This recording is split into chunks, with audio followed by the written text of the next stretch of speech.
ya, penyakit yang disebabkan coronavirus. Ya. Penyebabnya adalah virus yang disebut dengan super akut respirasi. Ini penyakit virus yang menyebabkan untuk mengganggu pernapasan kita, Bapak Ibu. Ya, ini. Ya. Terus yang seperti apa sih gejala-gejalanya? Supaya Bapak Ibu tahu, ya tidak semua mungkin karena batuk virus, coronavirus tidak. Gejala-gejalanya seperti apa sih Bapak Ibu? Ya. Yang pertama demam. Ya. Yang kedua adalah batuk. Ya. Yang ketiga ada sakit tenggorokan. Ya, sakit tenggorokan. Dan yang keempat lemas. Perasaan kita lemas. Dan yang kelima ada perasaan sesak napas. Ini tolong Bapak Ibu wanti-wanti. Ya, diwanti-wanti oleh Bapak Ibu semua. Ya, gejala-gejala ini tolong diperhatikan. Ketika ada perasaan seperti itu, baik keluarga siapapun, ini tolong diwanti-wanti, hati-hati Bapak Ibu. Ya, taruhnya Bapak Ibu. Ya. Nah, ini penyakit ini gimana cara menularnya? Ya, supaya Bapak Ibu tahu bagaimana cara penularan penyakit ini. Yang pertama bisa melalui percikan ludah.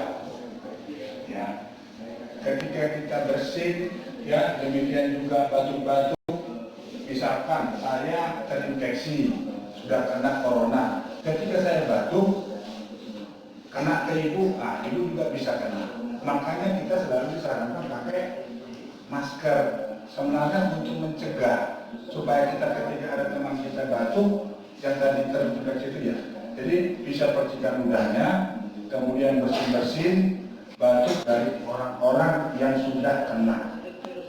Ya.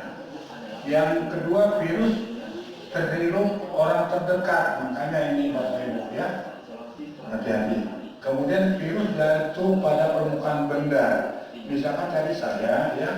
Ada jatuh di sini, Bapak Ibu pegang, kena, kemudian buka pintu. Makanya sering-sering itu disemprot-semprot itu tadi. Mobil juga begitu, mungkin saya kena buka pintu mobil, kemudian anak saya semua kena semua jadinya Bapak Ibu. Jadi ini tolong hati-hati, Bapak Ibu ya. Ini. Kemudian virus masuk melalui mulut, mata, tidur. Jadi makanya di video disarankan jangan memegang wajah. Ketika ada lengket di sini di tangan kita ngusap-ngusap mata, kita megang hidung, kemudian mulut, ini yang kena. Jadi makanya sering di video dikatakan jangan menyentuh wajah.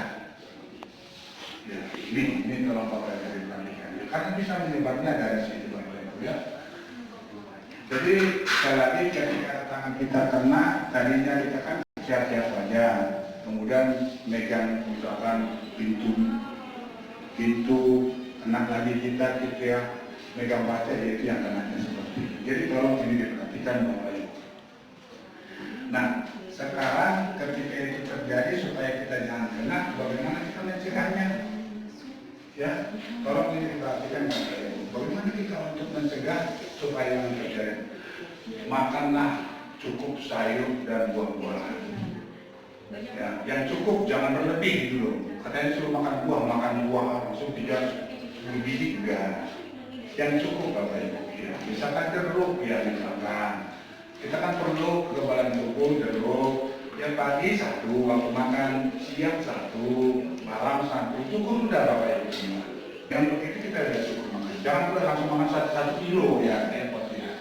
Ya. Jadi cukup saya. Kemudian istirahat yang cukup Bapak Ibu. Tolong ini perhatikan istirahat yang cukup ya. Kemudian olahraga teratur ya. Kita disuruh ini semuanya untuk menumbuhkan kekebalan tubuh kita. Teratur olahraga ya Bapak Ibu ya. Kemudian juga yang merokok, mohon maaf Bapak Ibu kalau selama ini merokok cukup udah berhenti deh. Ini momennya perokok itu saatnya untuk berhenti merokok. Tidak ada alasan harus susah Pak merokok berhentinya. Yang mulai sekarang berhenti nggak apa-apa merokok. Ya. Kemudian cukup kebutuhan air. Makanya disarankan Bapak Ibu sering minum air hangat. Ya, misalkan sekali 1 jam minum air hangat sedikit. Karena mungkin berkumpulnya di mulut. Ya sering minum air hangat. Jangan yang dingin Bapak. ya.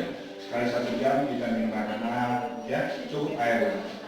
Kemudian jangan stres. Sekarang ini kita kan banyak stres, ya. Padahal kalau kita stres itu kekebalan tubuh kita berkurang. Jadi sekali lagi kita jangan stres, ya.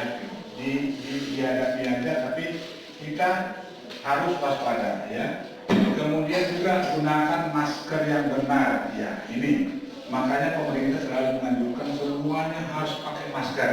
Cara menggunakan maskernya Bapak Ibu saya praktekkan ya Bapak Ibu. Bagi yang pakai masker ini dimasukkan Bapak Ibu ya. Tolong ini ditekan, tarik ke bawah, ya. Ini ditekan sininya supaya tertutup rapat. Kan ini agak melengkung ini hidung kita, ditekan aja ya. Oke? Ada gitu ya, ditekan ini boleh. Tapi hati-hati jangan selalu kalau membukanya jangan pulang asal-asal Bapak Ibu yang gini, buka pakai ini aja. Ya. Jangan pegangnya cara bukanya itu hati-hati Bapak Ibu ya. Cara masangnya juga begini. Ya. Waktu menekannya ini kita hati-hati tangannya bersih Bapak Ibu ya. Waktu pertama menggunakan ini tolong tangannya bersih. Ini ditekan, taruh bawah ini, ada ini ditekan supaya pada. Kemudian bagi yang menggunakan masker kain, ya itu bisa dicuci, cuma batas waktunya itu cuma 3-4 jam. Jadi kalau ada Bapak Ibu di rumah, tolong ada 2 biji ya, diganti-ganti lah kalau keluar rumah ini Bapak Ibu ya, kalau lagi keluar rumah ini. Terus yang sudah pakai masker seperti ini, Bapak Ibu nanti ke rumah sakit ini. Ini penggunaannya hanya sekali pakai, jangan dipakai berulang-ulang. Soalnya ibu ini ke rumah sakit ini, terpapar ini penyakit. Kalau yang tadinya Bapak Ibu yang pakai kain kan bisa ya. Tolong ini masker ini jangan dipakai untuk berulang-ulang Bapak Ibu ya. Oke. Kemudian lakukanlah etika batuk yang benar. Kalau batuk itu kita jangan mohon Bapak Ibu saya praktekkan kadang-kadang kita kalau batuk kan langsung gini Bapak Ibu. Itu salah. Kalau batuk supaya jangan kena orang lain, tahan begini Bapak Ibu. Batuknya begini. Gitu. Jangan pula batuk dulu. Pegang di sini nanti kita pegang ini udah selesai semua. Kita udah kena nanti teman-teman itu kena lagi. Kalau boleh ini dihindari begini supaya batuknya itu lengket di lengan kita, ya. Ada juga batuk langsung bersin aja gitu, udah selesai ya. Kalau ini Bapak Ibu diperhatikan, tadi ya cara pakai maskernya, kemudian ketika batuknya ya. Kalau ini perhatikan Bapak Ibu. Nah cara ini sekarang Bapak Ibu itu nggak boleh sebenarnya. Makanya dibuat jaraknya itu. Sekarang yang bukan kita antara saya dengan itu 1-2 meter. Ya, itu tadi ini semuanya untuk memutus rantai itu tadi. Ketika saat dia kena, ibu dekat-dekat saja kena semua. Makanya kami di sini mohon maaf, kami bikin jarak untuk menjawab. Biasanya anjuran pemerintah itu 1-2 meter jaraknya. Ya. Yang selanjutnya Bapak Ibu adalah, nah hindari kontak fisik dengan orang lain. Makanya Bapak Ibu kita selalu oke, untuk selama mudah-mudahan lah dengan kita tidak dekat-dekat dengan teman-teman atau siapapun, ini sementara aja Bapak Ibu. Ini semua untuk memutus rantainya. Ya, kalau sudah selesai nanti bisa lah. Selama ini kita salaman, ya tolonglah, bukan kita tidak hormat. Selama ini kita kalau ketemu teman cipika-cipiki, jangan dulu deh. Ya, bukan kita tidak menghormati orang tua kita, bukan kita tidak menghormati teman kita, tapi masalahnya itu tadi ya, jangan kontak fisik dulu ya. Apa yang ini dulu. Bila yang selanjutnya Bapak Ibu bila batuk jangan memudah di lantai. Ya, kalau boleh mungkin Bapak Ibu ada tisu langsung dibuang karena untuk buang ya kebiasaan kita kan gitu ya, langsung lempar saja ke lantai ya. Takutnya gitu Bu, Ibu sudah kena nanti teman-teman semua udah satu rumah bisa kena, satu kampung bisa kena, gitu ya. Ya. Kemudian juga cuci tangan dengan hand sanitizer ya, dan atau sabun dengan air mengalir. Yang juga paling bagus adalah dengan sering-sering cuci tangan dengan sabun, ya, air mengalir. Ya, nggak usah ya mau tidak mau Bapak Ibu gimana sering-sering lah. Kalau nggak ada hand sanitizer pakai sabun di rumah, sesering mungkin lah cuci tangan ya Bapak Ibu ya. Ini tolong diperhatikan. Dengan air mengalir ya, jangan pula lap ember di situ dikucak-kucak, jangan. Yang keran pakai keran mengalir dibuang. Karena jangan sampai satu rumah pakai baskom diapakan ini ya. Kemudian, nah ini tadi mengulangi lagi jangan menyentuh wajah. Ya, tadi kenapa menyentuh wajah karena bisa masuk dari mata, dari hidung dan mulut ya. Itu yang terjadi Bapak Ibu. Nah, kapan kita harus cuci tangan? Nah, tadi diajarkan kan sering-sering cuci tangan. Pertama itu setelah batuk atau bersih. Ketika kita batuk, udah langsung kita cuci tangan Bapak Ibu. Kemudian setelah bepergian beraktivitas rumah seperti ini Bapak Ibu ya. Ini dari keluar rumah sekarang ya. Sampai di rumah nanti kalau boleh ada tempat sebelum masuk rumah selama di luar aja kita sudah cuci tangan. Jangan sampai nanti masuk ke dalam karena nanti anak-anak dan saudara-saudara kita ya. Kemudian sebelum, saat dan setelah menyiapkan makanan ini ya biasalah ya, nggak mungkin lah kita makan sebelum cuci tangannya kalau diperhatikan. Kemudian sebelum makan ya juga setelah menangani hewan karena kita ada di rumah entah kucing lah, entah apa namanya hewan-hewan peliharaan kita, tolong ini hati-hati Bapak Ibu ya. Ketika kita sudah memegang hewan-hewan tersebut kita harus segera cuci tangan.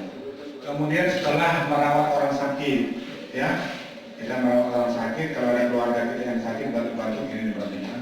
Kemudian kalau ada ibu-ibu lagi yang menyusui, sebelum menyusui hati-hati Bapak Ibu ya, jangan sampai nanti ibunya sakit, bayinya juga sakit. Jadi tolong sering kita cuci tangan Bapak Ibu ya.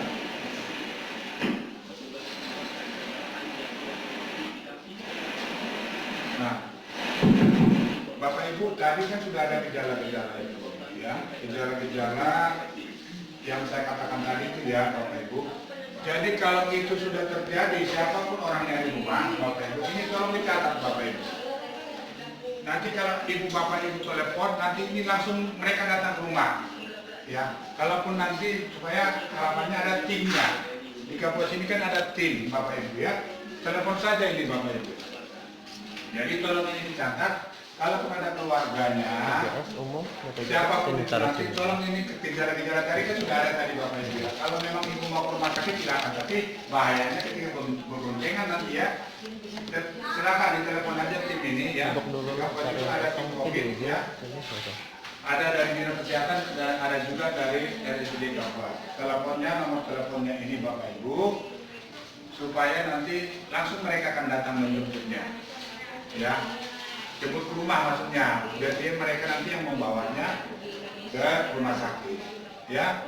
Ini tolong Bapak Ibu diperhatikan supaya nanti ini dianjurkan itu supaya nanti kalau boncengan kan bisa nanti kena lagi yang membonceng ya. Harapannya dengan seperti ini nanti mereka akan menjemput langsung, itu nanti timnya akan datang untuk ke rumah untuk mengambilnya ya. Jadi tolong Bapak Ibu ini diperhatikan. Saya pikir gitu Bu ya. Ini singkat Bu, tolong kami perhatikan. Dengan waktu yang sedikit ini, kami harapkan Bapak Ibu tolong memperhatikan hal-hal yang pertama tadi yang kami sampaikan. Demikian juga anjuran-anjuran pemerintah. Ketika Ibu mau keluar rumah, kalau boleh di rumah saja. Kecuali hal yang penting, gitu ya. Yang saya mirip itu di kampus ini, aduh masih banyak anak kumpul-kumpul ya. Mohon maaf ini anak-anak itu yang masih ngumpul-ngumpul, padahal juga disuruh supaya sekolah ibu biar tidak sekolah, tapi dipergunakan untuk kumpul-kumpul. Ini bahaya. Saya perhatikan di jalan-jalan itu masih banyak yang kumpul-kumpul ya. Aduh, saya syukuri sekali. Jadi saya sarankan kepada Bapak, ketika anaknya mau keluar, tolong disarankan. Ini kita supaya memutus rantai itu tadi. Di Indonesia saat ini per kemarin sudah 5 ribuan Bapak Ibu yang sudah kena. Di Kapuas ada kemarin satu meninggal. Kan gitu ya. Mudah-mudahan jangan bertambah lagi. Caranya itu gimana ya? Kita ini kalau kami ini kan nggak bisa. Ketika ibu masih kumpul-kumpul, kemudian masih sering di pasar tidak pakai masker, ya sudah kena. Kita nggak tahu yang di pasar itu gimana ya, kan gitu ya. Kalau nggak perlu, nggak usah keluar rumah dulu. Ya Pak, kan kerja, oke, kita pahami sudah kerja, tapi tolong selama kerja itu kita antara sesama itu saling menjaga. Minimal disuruh kita pakai masker. Saya pikir itu Bapak.